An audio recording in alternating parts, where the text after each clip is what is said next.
democracia, liberdade de expressão, verdade, justiça.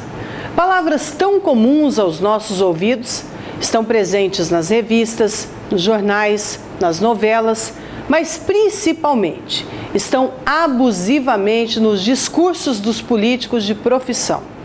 Tudo em nome da justiça, da paz, da verdade e tudo pelo povo. Mas e o que é a justiça? O que é a verdade? O que é a liberdade? O que é a democracia? Foram e são questionamentos que perturbam a minha cabeça e juro que tento encontrar uma resposta coerente. E quando eu penso que encontrei, vem algo que me faz perguntar novamente. Tenho falado demais sobre o assunto Suiamiçu e quero aqui dizer que prefiro chamar assim do que reserva indígena Marautsede, até porque ali de reserva tem muito pouco. Embora seja assim decretada, continuo achando que a terra é de quem vive nela, de quem produz. Convicções. Convicções por convicções, cada um tem a sua e eu, como jornalista, tenho de ter imparcialidade. Pelo menos, muitos dizem ser o equilíbrio da profissão. Fico pensando, se eu tenho que ter imparcialidade, imagina então o que teria que ter os nossos juízes, promotores, ministro da Justiça e assim por diante. Me choca ouvir declarações de pessoas dizendo que, ao entregar um pedido ao ministro da Justiça, Aires Brito, a resposta veio rapidamente. Vou pegar, mas já adianto, nem vou ler, sou indigenista. Assim, me contou um produtor que estava junto com o advogado da Associação dos Produtores da Suiamiçu, que acompanhou esse momento lá em Brasília, numa certa feita com o tal ministro. Aí, fico eu aqui de longe, no interior do nosso Brasil, uma região rica e linda como é a região do Araguaia, vivenciando situações de humilhantes cerceamentos a tantos direitos garantidos por leis criadas para que fossem cumpridas. Vendo um povo ser massacrado em direito de um outro povo, os índios, que também são massacrados. Me assusta ver uma secretária dos Direitos Humanos dizer: a nossa gente cuida da nossa gente. Realmente, secretária Maria do Rosário, a nossa gente cuida da nossa gente, sim, porque o governo, ao que parece, cuida dos interesses dele. E a secretária continuou em seu discurso durante a entrega do prêmio Direitos Humanos no Palácio do Itamaraty a dizer que o Brasil incluiu, que o Brasil tirou da extrema pobreza milhares de pessoas. Mas a realidade que eu vejo hoje, Maria Rosária, no Araguaia, não tem nada a ver com o seu discurso. Um discurso que afirmou: é direitos humanos agirmos juntos pela saúde, pela assistência, pela inclusão na educação. É direitos humanos fortalecer os conselhos para que no Brasil não tenhamos mais os atos de resistência seguidos de morte. Palavras da nossa secretária da Presidência da República, Maria do Rosário. E disse mais: para que tenhamos em cada momento a possibilidade de estarmos ao lado de Dom Tomás, ao lado de Leonardo Boff, ao lado de Pedro Casadaglia, valorizando a gente brasileira. Porque o Brasil que nós trabalhamos e que o governo brasileiro trabalha, orientado pela presidenta Dilma, conjuga unidemocracia, direitos humanos e paz. Palavras bonitas ditas pela secretária da Dilma e aplaudida por todos os presentes no evento. E até por mim, secretária. Muito bem, bonito na teoria. E na prática? E o que assistimos diariamente? Falam de paz e mandam policiais fortemente armados, helicópteros, Força Nacional, Polícia Rodoviária Federal. Falam em democracia e um ministro diz não ler um pedido de um advogado porque se diz defensor de uma causa. Educação, quando vimos escolas construídas pela força de um povo caírem por chão. União, quando desunem branco do preto, índio do branco e por aí em diante. E as provas sobre o que estou dizendo estão por toda parte na comunhão que existe do povo branco com o povo índio. E se não fosse essa desunião causada pelo próprio governo, esses problemas, eu tenho certeza, não existiriam, porque o preconceito é criado de cima para baixo. E por fim, direitos humanos. O que é o direito? E o que é o humano? Um ser trabalhador, que acredita em documentos brasileiros, que tem fé na justiça, merece então esse mesmo povo ser jogado na rua, ser tratado como bandido, ser transformado em miserável para atender à vaidade de alguns e os interesses de muitos ou de poucos? Povo brasileiro, povo do Araguaia, povo do Mato Grosso, nós precisamos levantar a bandeira do basta. A bandeira do dizer que não aceitamos esse tal direitos humanos, ou melhor, aceitamos ele na prática, no sol do dia a dia, nas terras como as povoadas aqui no nosso estado e por todos os rincões brasileiros onde milhares e milhares ainda passam fome. E aqueles que produzem estão sendo proibidos de trabalhar para a própria sobrevivência e sobrevivência dos demais.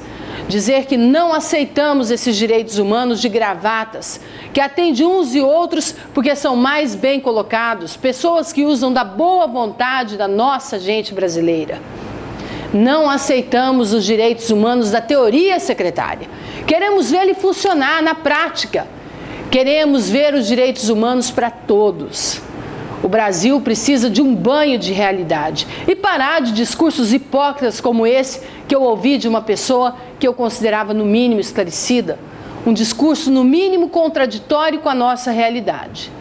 Os direitos humanos no Brasil é uma vergonha, porque é construído de pessoas que ainda acreditam somente em si próprio, pessoas que admiram na frente do próprio espelho e trabalham para o bem-estar da minoria, enganando a maioria. É revoltante o que vemos todos os dias na televisão. É revoltante quando vemos uma catástrofe no Rio de Janeiro desabrigar 1.500 pessoas como uma avalanche e ver matérias postadas nos mais variados sites do Brasil e nas maiores redes de televisão brasileira, como que aconteceu no bairro do Xerém nos últimos dias no Rio de Janeiro, onde o cantor Zeca Pagodinho deu um sacode na classe política brasileira. Mas é preciso mais, Zeca Pagodinho. É preciso vir para rincões como o Araguaia e ver um desastre ainda maior, uma tortura psicológica feita pela própria justiça, pela própria classe política e poderosa de nosso país, como é o caso da tragédia da Suamiçu, onde não 1.500 pessoas, mas mais de 6.000 pessoas estão sendo desabrigadas por um ato ditatorial do nosso país democrático. O mundo precisa saber que os direitos humanos por aqui não representam nada. Aqui ele não existe. O mundo precisa saber que o Estatuto da Criança e do Adolescente aqui também não funciona. Ele não é aceito pelas autoridades. O mundo precisa saber que o Estatuto do Idoso aqui também não serve de nada. Ora, que país é esse? Que leis são essas que afagam alguns e esmagam outros? Não podemos nos calar diante de um fato vergonhoso como este que está acontecendo aqui na Suamiçu, no Nordeste de Mato Grosso. Quero aproveitar aqui para compartilhar com vocês um e-mail que eu recebi de tantos amigos que fiz esses dias dentro da Suamiçu, trabalhando na cobertura dessa desintrusão covarde. E eu chamo assim. Naves José Bispo escreveu ao Agência da Notícia da seguinte forma. Ele disse assim, olha, absurdo eu, quando jovem, corajoso e idealista, por várias vezes cerrei fileira junto a companheiros estudantes, éramos crentes em um futuro melhor. À época vivíamos sob a batuta do regime militar, falávamos em nossas reuniões secretas em democracia, constituinte livre, soberana, anistia, verbas para a educação e coisas do gênero. Hoje vejo que lutei em vão. Vejo pessoas que defendíamos à frente deste processo criminoso, deste massacre em nome da lei, da ordem judicial. Vejo imperar a intolerância. Vejo os métodos ditatoriais em ação, força excessiva, intolerância, fraudes acobertadas, supressão das liberdades individuais e da imprensa livre. Parabenizo com louvor a Agência da Notícia. Confresa entra para a história como cidade única no processo de luta por liberdade, com uma imprensa livre, forte e com coragem suficiente para plantar novamente a semente de liberdade que está se esvaindo no tempo. É hora de repensarmos o processo e de entendermos que o problema é de todos. Poço da Mata pode ir, será muito doído e triste, mas valerá a pena se brotar dali a centelha de luta por uma liberdade que tem de ser e será duradoura. Temos que expulsar a sombra de terror que é o totalitarismo, a falta do sagrado Estado democrático de direito, porque hoje já está fartamente demonstrado que ele nos ronda e ameaça muito de perto. Quero falar em especial a pessoa da Camila, que mesmo apavorada ante as bombas da nossa polícia, não esmureceu. Tomou banho, deu um beijo na família e voltou mais forte, tendo como alimento principal as cenas de injustiça, os desmandos, a calúnia. Esta repórter entendeu que alguém deveria dizer a verdade, não fraquejou. Foi lá e fez. E eu, já descrente, me envergonhei, voltei e vi que deveria fazê-lo novamente. Porque a luta por liberdade não pode parar enquanto existir um só irmão oprimido, devemos bradar por ele.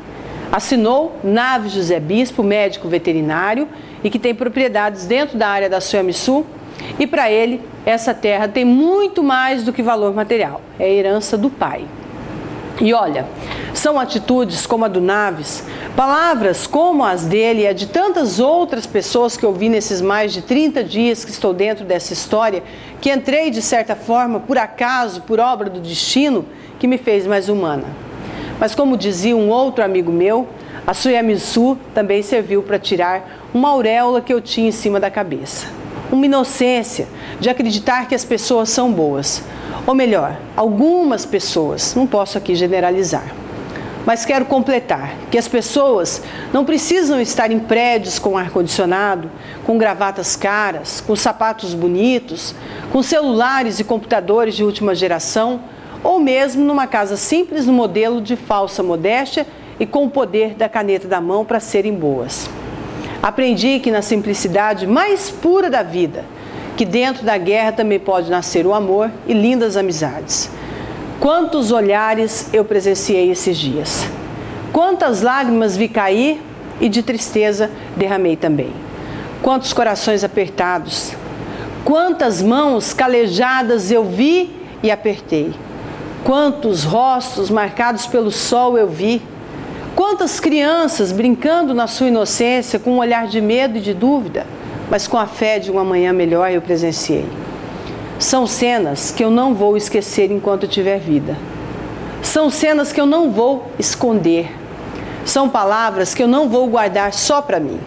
E se eu precisava de um ideal, talvez a Suamiçu me deu um de presente. O ideal de mostrar a verdade nua e crua, doa quem doer. O direito de eu ser quem eu sou e o de você ser quem você é.